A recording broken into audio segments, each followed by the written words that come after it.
This basically means that there are ideologies and there are agendas being pushed in media, in books and literature, at universities, all across the fruited plain that have a political motivation behind them.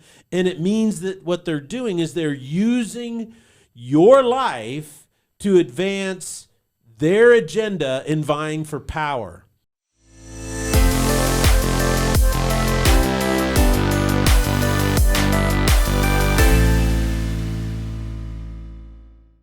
Ladies and gentlemen, welcome to the Salty Pastor Podcast, a podcast dedicated to helping you learn and grow in your faith. All of us are on a journey called life, and the goal of the Salty Pastor Podcast is to help you navigate it for yourself. We do this by strengthening you through knowledge and tools. The deeper the knowledge you have, the greater the wisdom you possess. We focus on what is true, and this is going to help you clarify your options and knowing what you believe and why you believe it. And finally, we encourage you with support, helping you find other people who want to grow and develop on this journey called life together.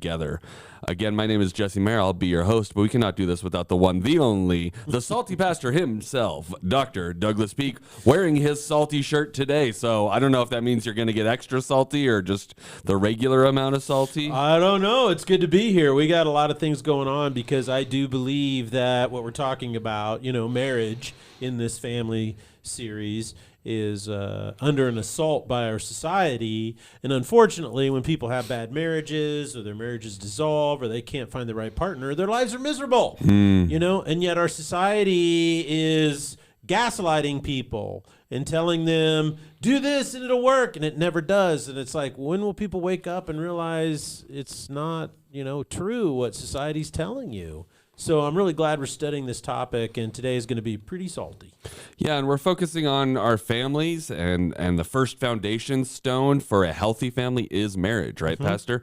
On Tuesday, we read a large amount of scripture from the New Testament so that you could hear how much is actually in the Bible when it comes to marriage and family. Now, Pastor, I'm going to ask you to do something which I don't think you'll have an issue with, but there's a lot of pastors that do, and what I want you to do is let's apply these principles that we read in the Bible to today's current situations. Yeah. Well, I think the number one decision that impacts a man's success in life, and a lot of people have really been talking about this recently, a lot of guys that coach men and are helping men, a lot of these guys that are former Navy SEALs that are now life coaches and stuff, they all say the same thing, and that is the thing that impacts a man's success in life more than anything else is who he chooses to marry. And if he makes a bad choice, then his life is miserable. Number two, the number one factor in a woman's fulfillment in life is who she chooses to marry. It's really fascinating, but research is showing now women who choose not to marry and pursue careers get into their 40s and their lives are empty and they're filled with regret. This is just what the research is pointing out. The number one influencer when it comes to the health of your family is who you choose to marry. I'm beginning to see a trend. You're seeing a trend. So to quote the ancient knight in Indiana Jones and the Last Crusade, choose well. Choose well. Remember the guy, he did not choose well. And yes, he got melted, evaporated. And then the knight goes, he chose poorly. Yeah, I mean, I think specifically my generation and the upcoming generations are really struggling with this idea of choice. One, because I think most of them almost are so stressed. I would say it's one of two things. One, they're so worried that they're going to choose poorly that they just don't choose at all. They're kind of stuck in this overthinking process. Or they just put in the idea of, well, I can always just get a divorce. We talked about this at youth group with the boys earlier this week, and it was, we have a very disposable culture now. We don't like cars. I mean, to replace a Tesla fender, it's actually more expensive than just buying a new Tesla. Oh my goodness. So you look at your phone, you look at all these things in our life, we don't fix anything anymore. We just replace it. And I think that has seeped into a lot of things as far as our relationships as well. Why do we not connect as a generation? Well, we're worried that we'll either be replaced or we just don't want to put the effort in, so we just replace it. Oh, I can always get a new one. Marriages are starting to get the same trend. Oh, I can just get a new one. Yeah, which is sad because, these poor choices have impact on these younger generations. They're being convinced of things that cause them to make poor choices that negatively influence their lives, and and that's sad to me. Absolutely. So, Pastor, tell me what we can tell my generation and the younger people that are coming up how to choose better. Well, I think there are fewer and fewer intact families, so it's harder to stay in love now more than ever. And the only thing that has really changed during the last 50 to 100 years is culture. So you have to come to the conclusion that there's something going on in culture, like you just said, the disposability in our culture, which in some ways is not bad. You know what I'm saying? When something breaks and you replace it, wow, it's awesome that we can do that. But do you treat relationships that way? Is that really how it's supposed to work? Culture has changed, and it's seeping into our persona, our ethos, our attitude towards relationships, and that has a huge impact on it. Mm-hmm. So in order to have a really good marriage, I think there's two things that are absolutely necessary, and I mean necessary. If they don't exist, then there's no way in heaven that you're going to be able to choose well and stay married. It's just not. And what are the two things? First, you have to understand the point and purpose of marriage, okay? The things you have to do, right? And if you don't do these things, and if you don't understand the point and purpose, if you don't clarify it and know these things, then there is no way to set proper expectations about marriage. Okay? Now, when you know the point and purpose of marriage, right, then you're more disciplined and you're more willing to work and take ownership for your own stuff. You're more capable of growing and maturing in the process, because the purpose of marriage is higher than your own selfish wants and desires. So the very first thing that you have to do if you want to make a good choice and you want to stay married is you have to understand the point and purpose of marriage. Not just your marriage, but what's the point of getting married? And you have to clarify that and know that and understand that. You can't do it on a whim, right? Number two, you have to know and understand how your society undermines the point and purpose of marriage every single day. The world in which you live is filled with worldviews, ideologies, definitions, concepts about relationships that have political motivations behind them. This basically means that there are ideologies and there are agendas being pushed in media, in books and literature, at universities, all across the fruited plain that have a political motivation behind them. And it means that what they're doing is they're using your life to advance their agenda in vying for power. And they're vying for power by trying to elicit a cultural change. And we talked a little bit about this on Tuesday when I made the comment that, all these men are opting out of marriage and dating, and half of them aren't even seeking or want it. And I said, who's happy about that? Well, the feminists are, which is a political ideology, right? And their political ideology is to get rid of men. One of the leaders of third wave feminism says that lesbianism is the ultimate mission and purpose of feminism. Is that we want to get to the point where men can be eradicated from society. These are radical statements that they say. And, it's really interesting because the media doesn't ever point this out. They just say, oh, it's about equal pay. You see what I'm saying is what they do. But these agendas, these people write this stuff. It's out there. Simple Google searches, you can read it, it's not being hidden. And so we have to understand that society has groups of people with political motivations behind them that are telling you and influencing you how to perceive, how to act, and what to expect from marriage. And because these things are in opposition to the point and purpose of marriage, if you don't recognize their influence, if you don't recognize their pressure on you, it's really hard to protect yourself from them. It's hard to defend your relationship, your marriage, from these outside influences that want to undermine it. So what are the biggest things our society is doing to undermine our ability to have successful marriages? Give me some examples, Pastor. Well, let's go upstream for this, and I actually have a video that I want to show you. And before I have the video played, I want to set it up. And it's this woman. She's a professor. Her name is Camille Paglia. Okay, she is a feminist icon, a leading feminist. She is also a lesbian. Okay, she's never been married. She's written tons and tons of books, but she talks about what's happening in our society, and what she talks about is the disillusion or the diluting of the differences between males and females, right?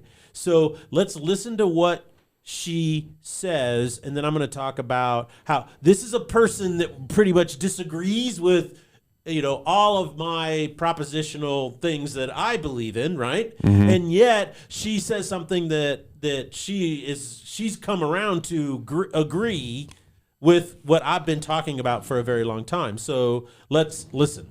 Androgyny. I've always been fascinated, attracted, to the subject of androgyny, and that's what sexual personality is. I explored it in history, but the more I explored it, I realized that that historically, the movement toward androgyny occurs in late phases of culture. Okay, as a civilization is starting to unravel. Okay, and that you can find it again and again and again through history in the Greek art. Okay, you can see it happening all of a sudden. Okay, there's a kind of there's the sculptures of handsome nude young men athletes that used to be very robust. Okay, in the archaic period suddenly began to seem like wet noodles. Okay, toward the end. Okay, and that the people who live in such periods, a late phase of culture, whether it's the Hellenistic era, whether it's the Roman Empire, whether it's the Mauve decade of Oscar Wilde in the 1890s, whether it's Weimar Germany, people who live at such times, okay, feel that they're very sophisticated, they're very cosmopolitan, okay, homosexuality, heterosexuality, so what, anything goes, and so on. All right, and so, but from the perspective of historical distance, okay, you can see that it's a culture that no longer believes in itself, okay, and then what you invariably get are people who are convinced of the power of heroic masculinity, okay, on the edges, whether they're the Vandals and the Huns, okay, or whether they're the barbarians of ISIS, okay, you see them, starting to mass on the outsides of the culture. And that's what we have right now, that there is a tremendous and rather terrifying disconnect between the infatuation with the transgender movement in our own culture and what's going on out there, okay? All right? And so, I mean, that's why I'm concerned. I feel it's ominous, okay? All right, so she said a lot, and here she goes. She says, I'm concerned. I think it's ominous. And she said that this trends that we see of androgyny and the transgender movement ideology that's taking root is been seen in other cultures. Everything from Weimar Germany. You can go back to the Hellenistic period. You can go to Rome. You can go to other cultures. And what ends up happening, she says, is you see this. These people think they're so sophisticated. They're so advanced. And yet what they are is they're in the late stage of societal collapse.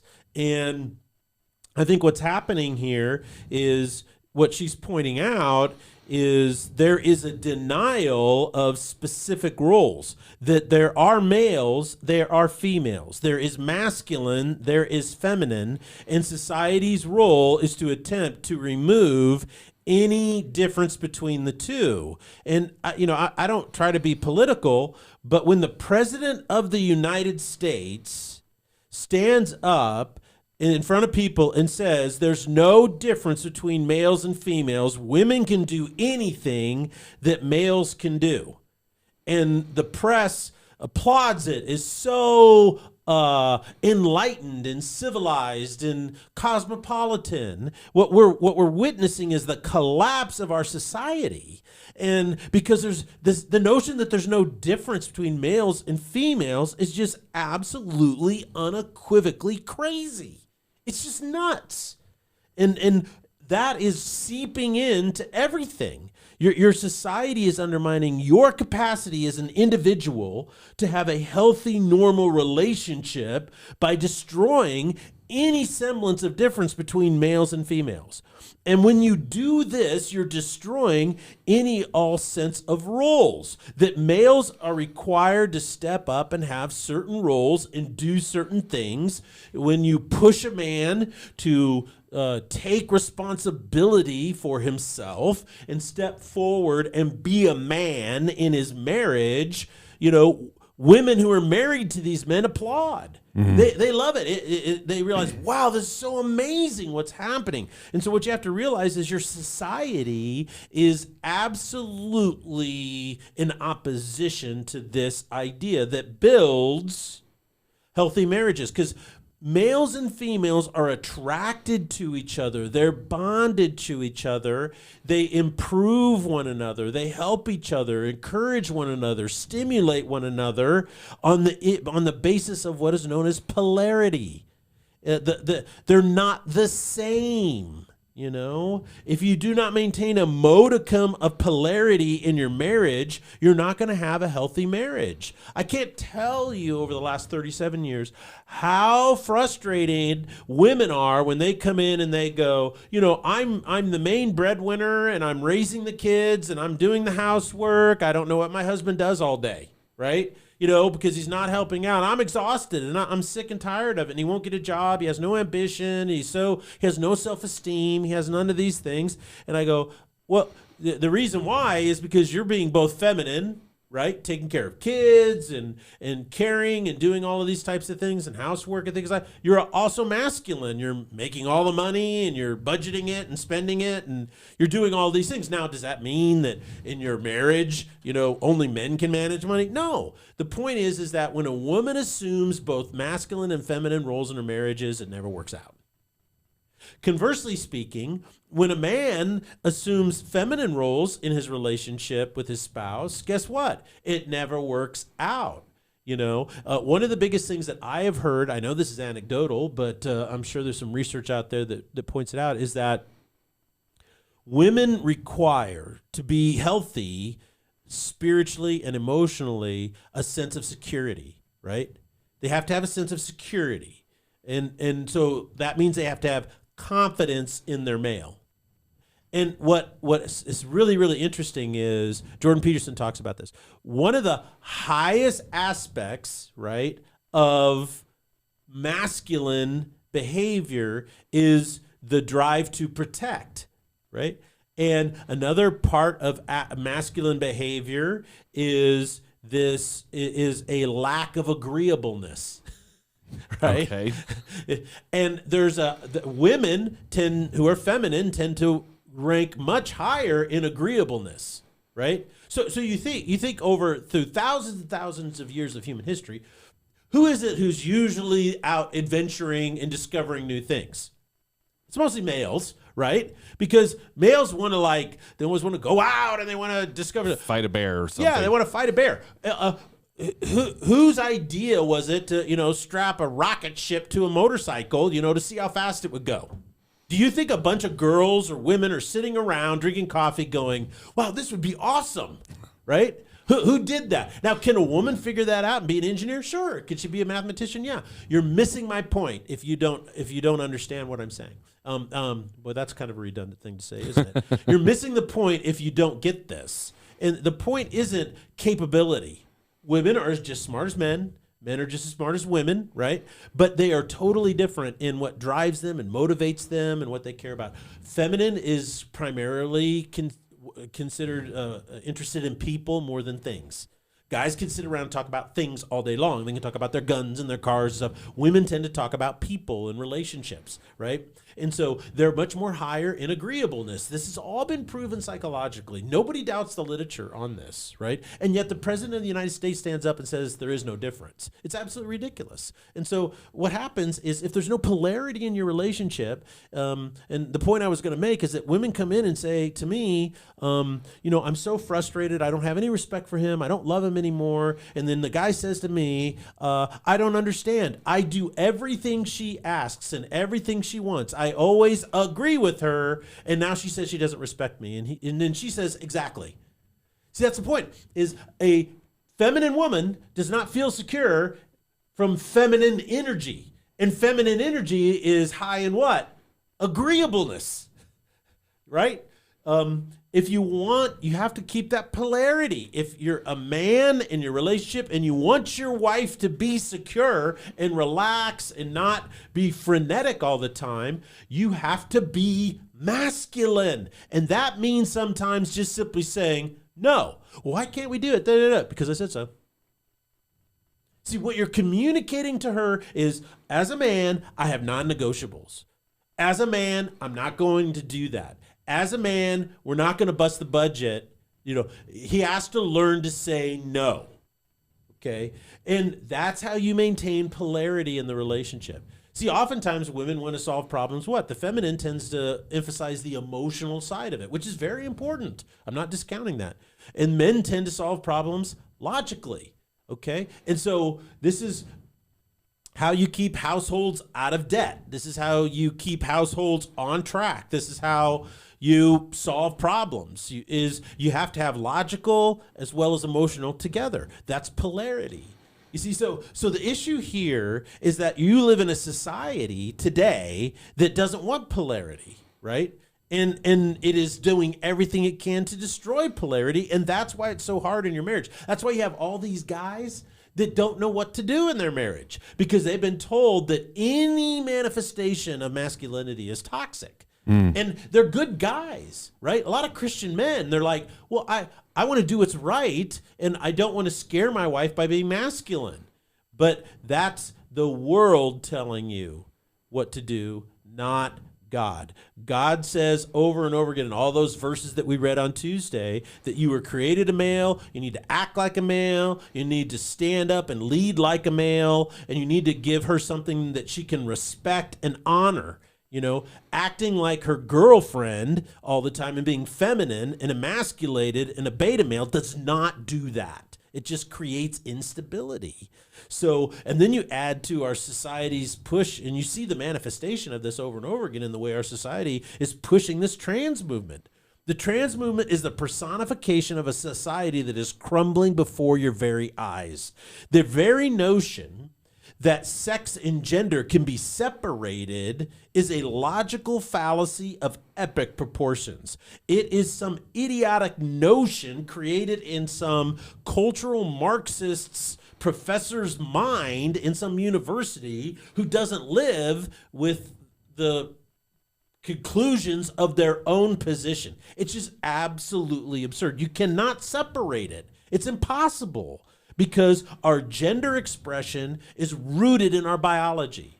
They are one and the same. Now, can you be a guy and maybe be a little bit more effeminate? Sure. But you're still a guy, right? You still have the XY chromosome. Right. And you have to, and just because you may feel more effeminate, right? You still need to learn masculine qualities that you must bring to the table in order to create a healthy marriage so you have a healthy family.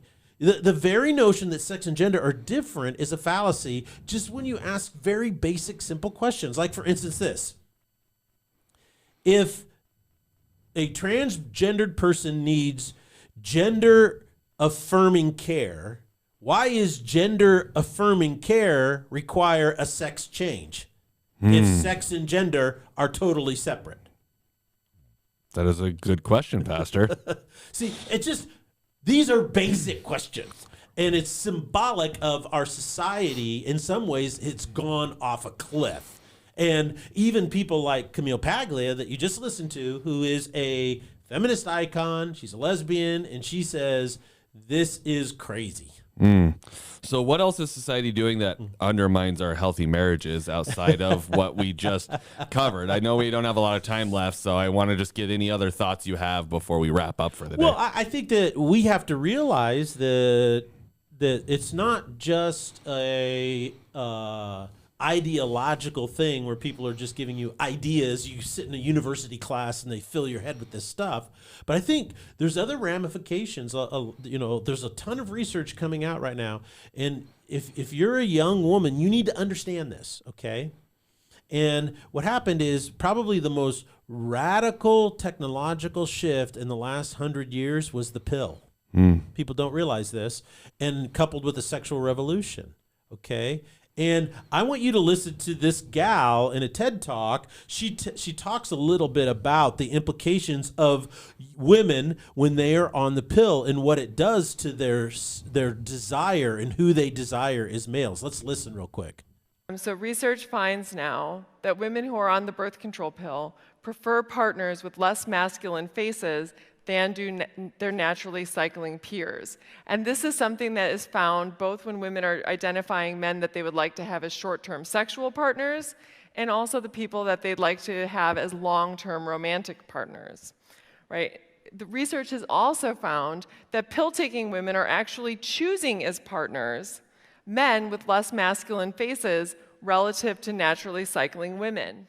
And they found out that the pill-taking women, indeed, were choosing as partners men with fewer testosterone markers in their faces. It's time to put the power of information in the hands of women to let them know what trade-offs they're making with the birth control pill, so that way they can make informed choices about their health and who they most want to be.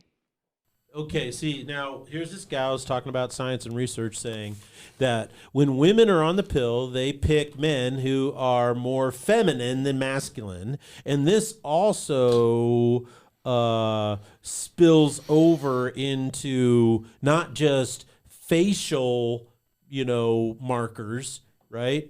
But it manifests in personality attributes.